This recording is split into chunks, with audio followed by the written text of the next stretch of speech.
প্রকৃত রূপে চিনতে ব্যর্থ হয়। রাসূলুল্লাহ সাল্লাল্লাহু আলাইহি সাল্লাম বলছেন, ও আল্লাহ, আমি চাই আপনি আমাকে বাস্তব বিষয়সমূহ আসলেই যেমন তেমন ভাবেই দেখান। এটা আমার শেষ উপদেশ।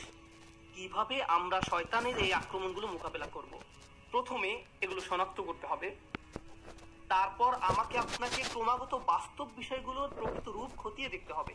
আমাদের মোবাইলের অ্যাপগুলো চালাতে গেলে আমরা শুধু ইউজার ইন্টারফেস যেমন গ্রাফিক্স, মেনু ইত্যাদি দেখতে পারি। এগুলো আসলে প্রকৃত অ্যাপ নয়, এর পেছনে সোর্স কোড আছে। আপনি সেই কোড দেখতে পান না, আপনি শুধু ফ্রন্ট এন্ড দেখতে পান। ঠিক তেমনি বাস্তব জগতে যা কিছু দেখতে পান তা শুধু উপরের অংশ দেখতে পান, শুধু কভার দেখতে পান, কিন্তু এর পেছনে অন্য আরেক বাস্তবতা রয়েছে, এর পেছনে ইঞ্জিন রয়েছে।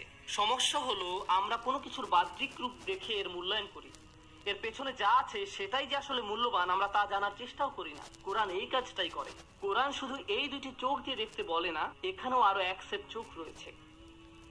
লাহুম আ'য়ুনুন লা ইউবসিরুনা বিহা, তাদের চোখ রয়েছে কিন্তু তা দ্বারা তারা দেখে না, অর্থাৎ তারা আসল রূপ দেখে না, তারা শুধু বাহ্যিক ব্যাপারটা দেখে।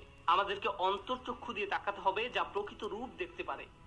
যদি এমনটা করতে পারেন তাহলে যেভাবে আপনি সময় ব্যয় করেন, বিভিন্ন বিষয় নিয়ে চিন্তা করেন, বিভিন্ন জিনিসের মূল্য দিয়ে থাকেন, বিভিন্ন জিনিসকে গুরুত্ব দিয়ে থাকেন, তার সবকিছুই পরিবর্তিত হতে শুরু করবে। কারণ দিন শেষে আল্লাহর সাথে সাক্ষাৎ করার পূর্বে আমাদের হাতে জীবনের যে অংশটুকু বাকি আছে তার মূল ব্যাপার হলো